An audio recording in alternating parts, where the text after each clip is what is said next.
जय श्री कृष्ण भक्तों, आपका स्वागत है भागवत महापुराण की आज की गाथा में। हम दशम स्कंद 4वां अध्याय का अध्ययन कर रहे हैं। वसुदेवं सुतं देवं कंसचारूरमर्दनं देवकी परमानन्दं श्री कृष्ण वंदे जगद्गुरु। श्री कृष्ण शरणं गोपाल शरणं श्री कृष्ण शरणं गोपाल शरणं मेरे बाके बिहारी नंदलाल शरणं मेरे बाके बिहारी नंदलाल शरणं श्री कृष्ण शरणं गोपाल शरणं श्री कृष्ण शरणं गोपाल शरणं मेरे बाके बिहारी नंदलाल शरणं मेरे बाके बिहारी नंदलाल शरणं श्री कृष्ण शरणं गोपाल शरणं श्री कृष्ण शरणं गोपाल शरणं मेरे बाके बिहारी नंदलाल शरणं मेरे बाके हरि नंदलाल शरणं श्री कृष्ण शरणं गोपाल शरणं श्री कृष्ण शरणं गोपाल शरणं मेरे बाके बिहारी नंदलाल शरणं मेरे बाके बिहारी नंदलाल शरणं। बोल भगवान श्री कृष्ण की जय, श्री नंद के लाला की जय, श्री देव की नंदन श्री कृष्ण की जय, श्री द्वारकाधीश भगवान श्री कृष्ण की जय। बोल देवादिदेव पूर्ण ब्रह्म भगवान श्री कृष्ण की सदा ही जय। जय श्री कृष्ण भक्तों, हमने श्रवण किया था कि ब्रह्मा जी ने भगवान को मोहित करने के लिए उनके ऊपर अपनी माया का प्रयोग किया था। भक्तों, ये बिल्कुल वैसे ही है कि एक नया शागिर्द अपने गुरु से मैजिक सीखता है और उस मैजिक का कला से वो अपने गुरु को अचंभे में डालना चाहता है। भक्तों, बिल्कुल ब्रह्मा जी के साथ वैसे ही हुआ। वो इस चीज़ भगवान की माया से मोहित हो गए थे, क्योंकि वो त्रिलोकीनाथ की माया थी। किसी और की माया होती तो शायद ब्रह्मा जी जान जाते। और सबसे अचंभे में तो ब्रह्मा जी तब पड़े जब उन्होंने बछड़े और ग्वालपालों को दोनों जगह देखा। अपने धाम में भी देखा कि वहाँ पर लेकर के गए थे ब्रह्मलोक में, वहाँ पर भी उन्होंने देखा कि अचेत पड़े हैं। और उधर से नीचे आकर के फिर देखा तो सारे बालक और बछड़े वैसे ही हैं। तो बड़े हैरान हुए। कई बार अपने लोग गए, कई बार वापस आए, कई बार गए, कई बार आए, लेकिन समझ नहीं पाए कि ये असली कौन से हैं और नकली कौन से हैं। ये होती है भगवान की लीला। इसीलिए भक्तों कहा है कि कोई इंसान, कोई गुरु ये कहता है कि मैं भगवान हूँ, मेरे अंदर भगवान की शक्तियाँ हैं, तो उसको बोलो ऐसे कर, हमारे सामने तू मेरा ही रूप बना के दिखा दे, किसी और के इतने रूप बना दे। वो नहीं, अगर वो बनाता है तो आप समझ जाइए भैया इसके पास कुछ शक्तियाँ हैं भगवान की। और अगर वो नहीं बनाता है तो ये अपने आप को भगवान कह रहा है, तो ये वैसे ही है। और सबसे बड़ा बात यह है कि जो योनि से पैदा हुआ है, माँ की योनि से, वो भगवान नहीं हो सकता, क्योंकि भगवान कभी हमारे जैसा हार्ड मांस का जो शरीर है जिसमें हर समय दुर्गंध आती है। आप मत नहाइए, देखिए आपकी बॉडी में से दुर्गंध शुरू हो जाएगी। आप दांत साफ मत करिए, आपके मुंह से दुर्गंध आने लग जाएगी। आप गार्गल्स नहीं करिए, आप आंखें मत धोइए, सब जगह से मल निकलना शुरू हो जाएगा। तो भक्तों, जिस वस्तु में इतनी अविद्याएं हैं और भगवान इनसे परे है, तो भगवान की तो दृष्टि पड़ते ही ये मानव जो देह में आत्मा वो पवित्र होती है। देह पवित्र नहीं होती, देह तो वैसे ही रहती है, पांच भौतिक ही रहती है। तभी तो कहा है कि देह क्या है, हड्डियों का स्तंभ बना करके, हड्डियों के स्तंभ में अंदर एक बोरी के अंदर, एक बैग के अंदर रक्त भरा हुआ है और उसको बांधा हुआ है, ये देह है। और इसकी अगर देखभाल ना की जाए तो ये देह नष्ट हो जाती है। और अगर ये नष्ट ना भी हो, जैसे जैसे समय बीतता है तो देह अपने आप नष्ट होने शुरू हो जाती है। आप इसको कितना ही बचाने की कोशिश कीजिए, कितनी ही विटामिन्स खिला लीजिए, कितने ही इसको आप ऑपरेशन कर लीजिए, फेस लिफ्टिंग कर लीजिए, जो करना है कर लीजिए, ये एक सर्टेन स्टेज पर आकर के बोलती है बस अब मैं नहीं चल सकती। जैसे कि विंटेज गाड़ी होती है ना, जब नई आई थी तो कितनी दौड़ती थी, कैसे भी भगाओ वैसे जैसे चाहो चला लो, उसको चलती थी, कोई भी ले जाता था। लेकिन जैसे जैसे गाड़ी पुरानी होती गई तो ऐसी हालत में हो गई कि अगर वो चलेगी तो उसके टायर निकल जाएंगे, उसके पहिए निकल जाएंगे, इंजन गर्म हो जाएगा, और उसको आप कितना ही मेंटेन कर लो तो वो विंटेज बन कर के रह जाती है। जैसे आप देखते हैं कि इसके म्यूज़ियम होते हैं गाड़ियों के, देखने में बड़ी चमक रही होती हैं, ये कोई चल नहीं सकती। ऐसे ही आप एरोप्लेन के म्यूज़ियम में जाइए, पुराने पुराने जहाज़ खड़े हैं जो अपने समय पे बहुत बुलंद थे, देखने में तो अच्छे लग रहे हैं, लेकिन आज उनके अंदर उड़ने की शक्ति नहीं है। अगर उनको उड़ाया जाएगा तो हो सकता है टेक ऑफ करते ही गिर जाए। तो भक्तों, यही शरीर की हालत है।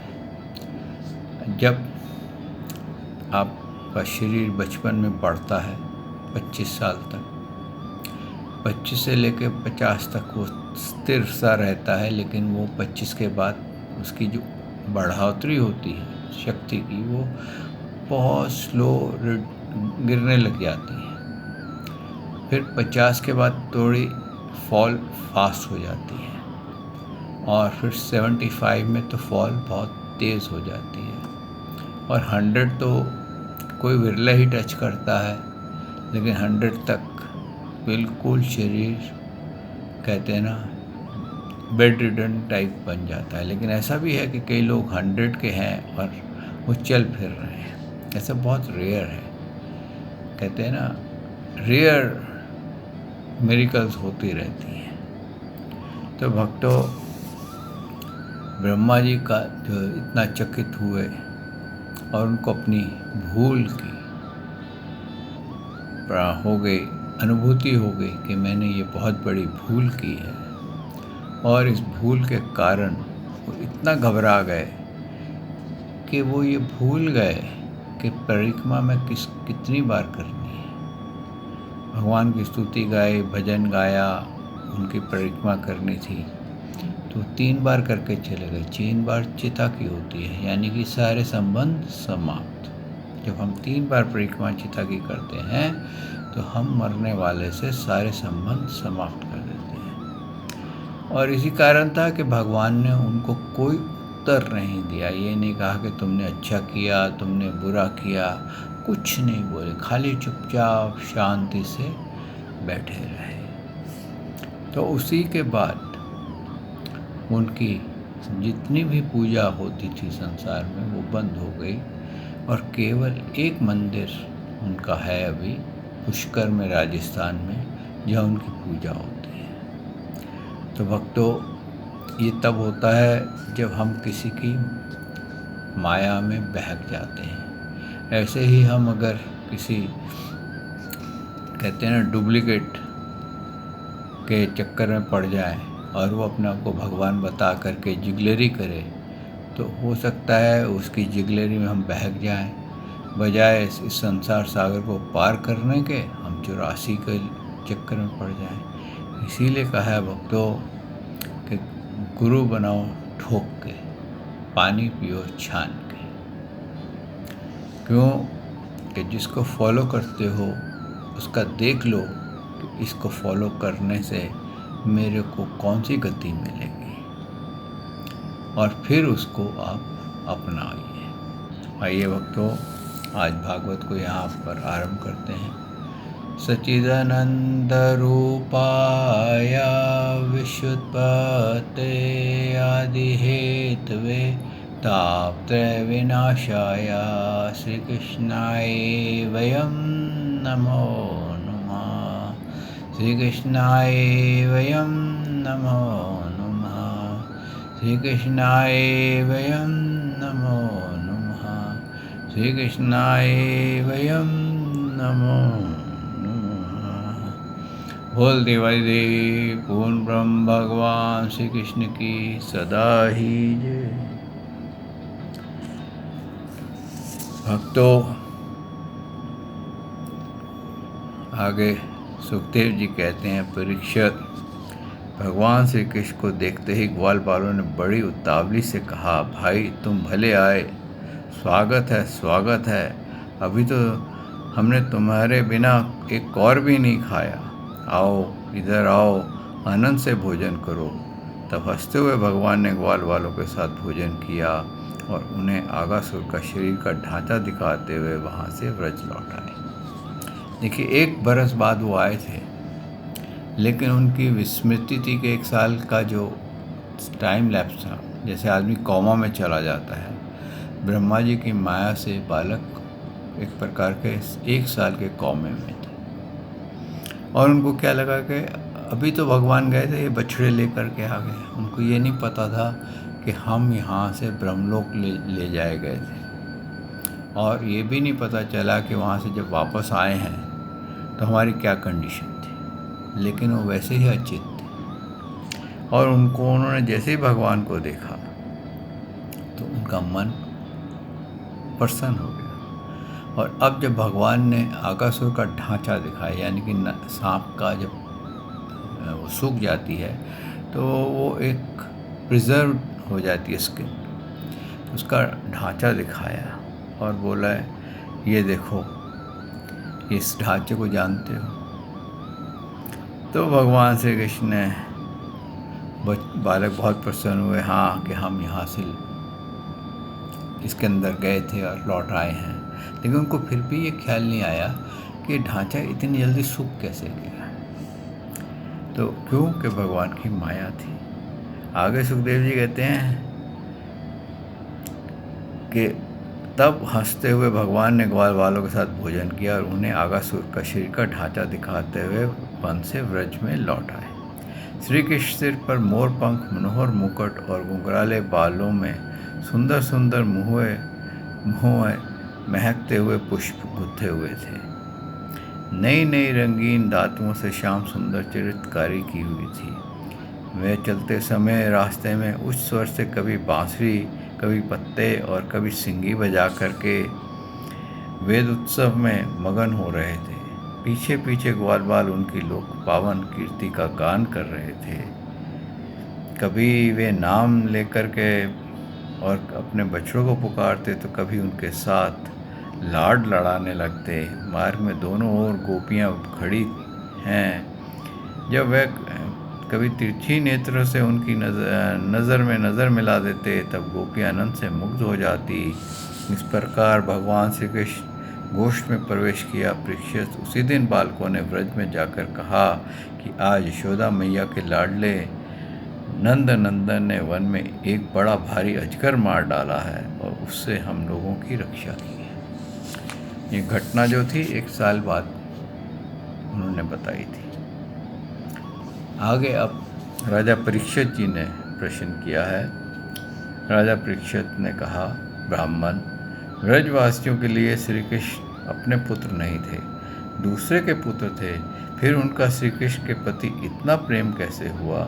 ऐसा प्रेम तो उनको अपने बालकों पर भी पहले कभी नहीं हुआ था। आप कृपा करके बतलाइए इसका क्या कारण है। अब देखिए, जब भगवान उन बालकों का और बछड़ों का रूप धारण करके अब गोपियों के पास थे, उनका दूध स्तनपान करते थे और गौओं का दूध पीते थे, तो आप ये समझिए कि उस टाइम पर उनके मन में कहते हैं ना, इतना प्रेम उमड़ता था। कहते हैं प्रेम का समुद्र, वत्सल का समुद्र उबड़ने लगता था। कई गोपियों को तो अपने आप ही इतना वत्सल प्रेम जगता था कि उनके स्तनों में से दूध गिरने लग जाता था। तो इसलिए परीक्षित जी ने पूछा, भाई ऐसी क्या बात थी कि जब भगवान तो खैर उनके पुत्र नहीं थे, वो तो किसी दूसरे के पुत्र थे, लेकिन वो माया से उनका रूप धारण किए हुए थे। तो ऐसी क्या बात थी कि पुत्र ना होने पर भी इन गोपियों और गौओं में और गोपों में इतना प्रेम का ज्वार भाटा क्यों आता था, जबकि नहीं आना चाहिए। अब आप देखिए, अब अपने लाइफस्टाइल में देखिए, आप जितना प्यार अपने बच्चे के साथ करेंगे, आप उतना प्रेम पड़ोसी के बच्चे के साथ नहीं करेंगे। जितनी चिंतन आपको अपने बच्चे की होगी कि भाई इसने खा लिया है, पी लिया है या आराम से है, उसकी सुख सुविधा की होगी, कभी आप उतनी प्रेम और उतनी कहते हैं ना ध्यान से, उतने जोर शोर से पड़ोसी के बच्चे की नहीं करेंगे, क्योंकि वो आपका अपना नहीं है। इसको आप अपना मानते हैं। आप ये जानते हैं कि ये जो माता है वो ये सोचती है मेरे शरीर में से पैदा हुआ है, ये मेरा है। लेकिन पड़ोसी के बच्चे को आपको अपना नहीं लगता, भले ही वो आपसे बहुत प्रेम करे। आप प्रेम करेंगे, लेकिन उतना प्रेम नहीं करेंगे जितना आप अपने बालक के साथ करेंगे। जितना आपके अंदर मोह, जितना ज्वार भाटा प्यार आपके बालक के प्रति जागृत होगा ना, वो नहीं होगा। तभी तो कई बार क्या होता है कि जो नालायक बालक भी होते हैं, उनको भी माँ बाप क्षमा करने में देर नहीं लगाते, बड़ी जल्दी क्षमा कर देते हैं। और दूसरे के बच्चों ने कुछ भी किया हो तो कई बार बहुत सालों तक उनको याद रहती है कि उसके बालक ने मुझे अपमानित किया था। तो अब ये प्रश्न आया कि ऐसा क्यों हुआ? तो सुखदेव जी कहते हैं, राजन, संसार में सभी प्राणी अपनी आत्मा से सबसे बढ़कर प्रेम करते हैं। पुत्र से, धन से या किसी से भी जो प्रेम होता है वह तो इसलिए है कि वह वस्तु अपने आत्मा को प्रिय लगती है। देखिए क्या सुखदेव जी ने क्या रहस्य खोला है। हर इंसान सबसे पहले किससे प्रेम करता है? अपनी आत्मा से। और फिर जो वस्तु आपको प्रिय लगती है, धन प्रिय लगता है, स्त्री प्रिय लगता है, बालक प्रिय लगता है, कपड़े प्रिय लगते हैं, फिर उसके साथ प्रेम होता है। आगे कहा, राजेंद्र, यही कारण है कि सभी प्राणियों के अपने आत्मा के प्रति जैसा प्रेम होता है, वैसा अपने कहलाने वाले पुत्र, धन और ग्रह आदि में नहीं होता। क्या है कि जो आप देखिए, सबसे पहले इंसान जो होता है, माता को छोड़ दीजिए, वो अपने आप का चिंतन ज़्यादा करता है, अपनी आत्मा से प्रेम ज़्यादा करता है। उसको ये होता है कि मेरा शरीर एकदम फिट रहे। लेकिन माता प्रेम कहते हैं वत्सल प्रेम के कारण वो चाहती है कि मेरे बालक का हेल्दी बना रहे, भले ही मैं बीमार हो जाऊँ। लेकिन ऐसा इसलिए होता है क्योंकि हम आत्मा से प्रेम ज़्यादा करते हैं और माता मोह में ज़्यादा होती है। तभी कहा है ना कि अगर पुरुष में जो चाहत होती है वो 100% अगर हो, तो लेडीज़ के अंदर जो इच्छाएं होती हैं वो 125% हो जाती है। यानी कि 25% हमसे एक्सेस, पुरुष से एक्सेस इच्छा होती है। यानी कि काम, क्रोध, लोभ, मोह, अहंकार, मत्सर, तृष्णाएं, मैं, मेरा, राग, द्वेष, निंदा, स्तुति, मान, अपमान, काम, क्रोध, ये सब में 25% लेडीज़ के अंदर अधिकांश होती हैं। क्यों? कि उनको अंदर ममता ज़्यादा बनाई गई है, और ममता के कारण कहते हैं ना, अगर भगवान ने कुछ शरीर में कमी की है तो उनको कुछ और वस्तु दे दी है, बढ़ा दिया, उनकी किसी तरह उनकी जो एनर्जी कहिए, उनकी क्वालिटी कहिए, वो कई चीज़ों में पुरुष से ज़्यादा होती है। आप किसी लेडी, कोई लेडी अगर पुरुष को देख रही होगी तो वो पुरुष इतनी जल्दी नहीं समझेगा कि ये किस नज़र से मुझे देख रही है।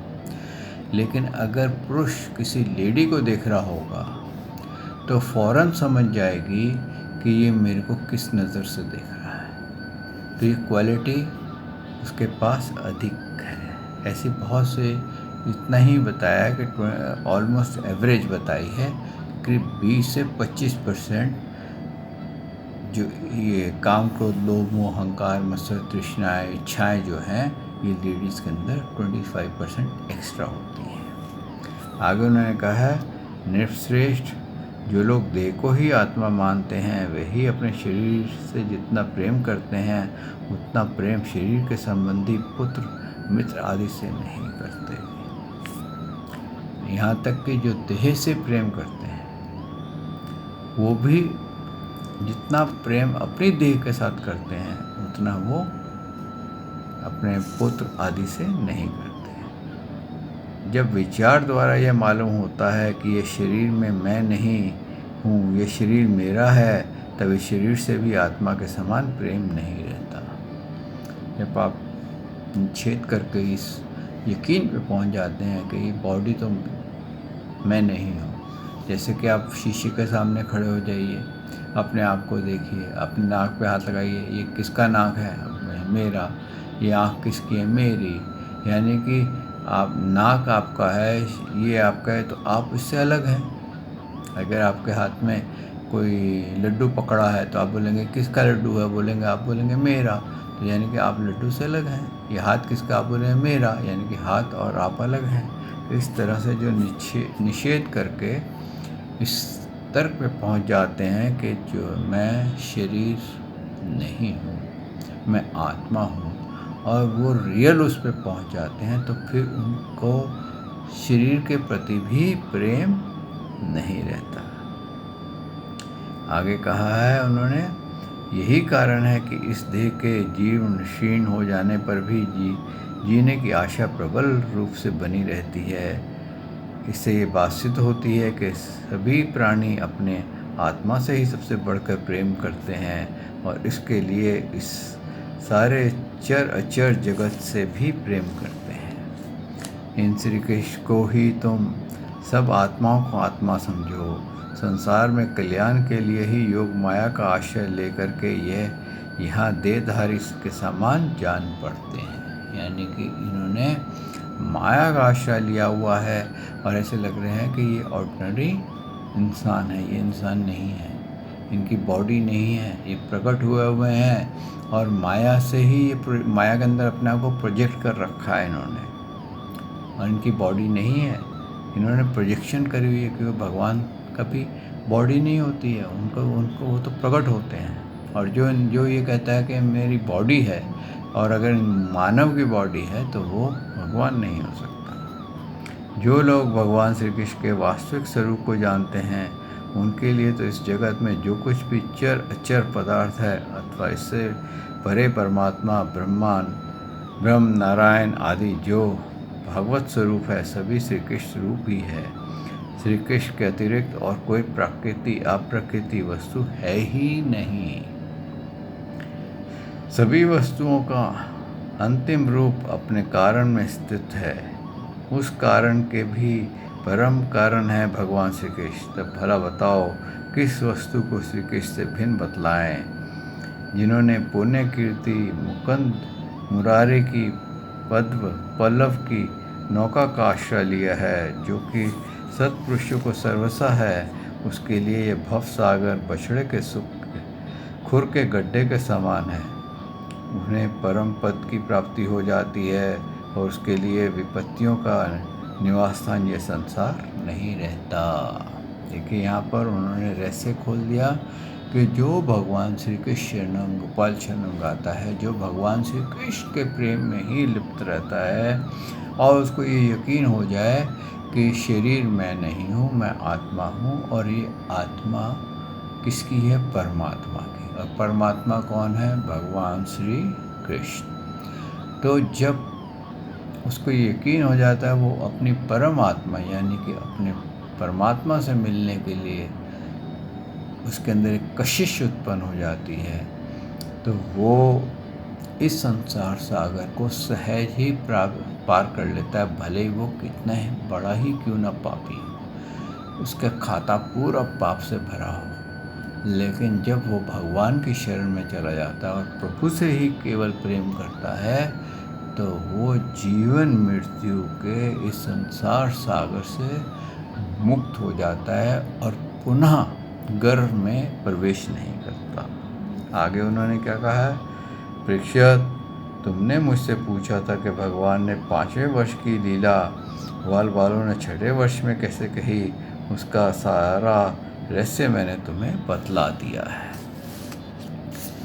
आगे कहा उन्होंने, सुखदेव जी ने कहा, भगवान श्री कृष्ण की ग्वाल बालों के साथ वन कीड़ा आगासुर को मारना, हरी हरी घास युक्त भूमि पर बैठकर भोजन करना, अप्रकृति रूप धारी बछड़े और ग्वाल बालों का प्रकट होना और ब्रह्मा जी के द्वारा की हुई इस महान स्तुति को जो मनुष्य सुनता है, कहता है, उसको धर्म अर्थ काम और मोक्ष की प्राप्ति होती है। परीक्षित, इस प्रकार श्री कृष्ण और बलराम ने कुमार अवस्था अनुरूप आँख में लौची सेतु बंधन बंदरों की भांति उछल कूद न आदि अनेकों लीला करके अपनी कुमार अवस्था को ब्रज में ही त्याग दिया। देखिए यहाँ उन्होंने क्या बताया है कि आपको क्या चिंतन करना चाहिए, भगवान की लीलाएं का कैसे चिंतन करना चाहिए। अब इस अध्याय में उन्होंने बताया कि भगवान का चिंतन, आप भगवान श्री कृष्ण का रूप तो देखते हैं, उनके रूप के साथ आप उनके ग्वाल बालों के साथ वन कीड़ा आगासुर का वध का भी इमेजिन कीजिए और बच्चों जैसे घास खाते हैं वो भी इमेजिन कीजिए। और फिर भूमि पर बैठकर के उन्होंने भोजन कैसे किया, कैसे भोजन कर रहे थे, कैसे उनके हाथ में कॉर्ड पकड़ा हुआ था, कैसे वो बच्चों को ढूंढने गए थे, ये सब आप इमेजिन करिए। और जो ब्रह्मा जी ने स्तुति गाई थी कि भाई आप सृष्टि से पहले भी थे, आज भी हैं और आगे आप ही रहेंगे, कल्प के अंत में भी आप ही रहते हैं और फिर आपके ही द्वारा सृष्टि रचना की जाती है। जब आप इसका सबका चिंतन करेंगे तो कहते हैं इस प्रकार से आपके अंतःकरण शुद्ध हो जाएगा। आप कितने ही, जैसे को कहते हैं ना कि कई बार पेट साफ़ करने के लिए कोई दवाई लाई जाती है तो अंदर सारा पेट साफ़ हो जाता है। तो ये औषधि हमारी आत्मा की अविद्या को साफ़ करने के लिए है कि हम भगवान की लीला का कैसे चिंतन करें, ये उन्होंने बताया है। उन्होंने ये बताया है कि इसको चिंतन करने से हम धर्म अर्थ काम मोक्ष की हमें प्राप्ति हो जाती है। हमारा धर्म क्या है, अर्थ किस लिए करा जाता है, हमारा काम क्या है और मोक्ष की उपलब्धि कैसे होती है, ये सब चारों ही वस्तुएं प्रभु का चिंतन करने से, उनका भगवान की लीला देखने से, उनके बारे में सोचने से, आप इमेजिन करेंगे, कहते हैं ध्यान योग आप थोड़ी देर करेंगे तो आपका ध्यान टूट जाएगा, लेकिन जब आप इसको ध्यान करेंगे पढ़ कर के कि प्रभु ने कैसे लीला की, तो आपका ध्यान लंबा चलेगा, और जितनी देर आपका ध्यान चलेगा उतनी ही आपकी आत्मा शुद्ध होती जाएगी। आइए भक्तों, आज हम वाणी को यहाँ विश्राम देते हैं। कल प्रभु ने चाहा तो आपकी सेवा में हाजिर होऊंगा और से आगे का गाथा का पान करेंगे। श्री कृष्ण शरणम गोपाल शरणम, श्री कृष्ण शरणम गोपाल शरणम, मेरे बाके बिहारी नंद लाल शरणम, मेरे बाके बिहारी नंद लाल शरणम, श्री कृष्ण शरणम गोपाल शरणम, श्री कृष्ण शरणम गोपाल शरणम, मेरे बाके बिहारी नंद लाल शरणम, मेरे बाके बिहारी नंदलाल शरणम। बोल भगवान श्री कृष्ण की जय, श्री नंद के लाला की जय, श्री बाके बिहारी लाल की जय, श्री देवकी नंदन श्री कृष्ण की जय, श्री द्वारकाधीश भगवान श्री कृष्ण की जय। बोल देवदेव पूर्ण ब्रह्म भगवान श्री कृष्ण की सदा ही जय। जय श्री कृष्ण भक्तों।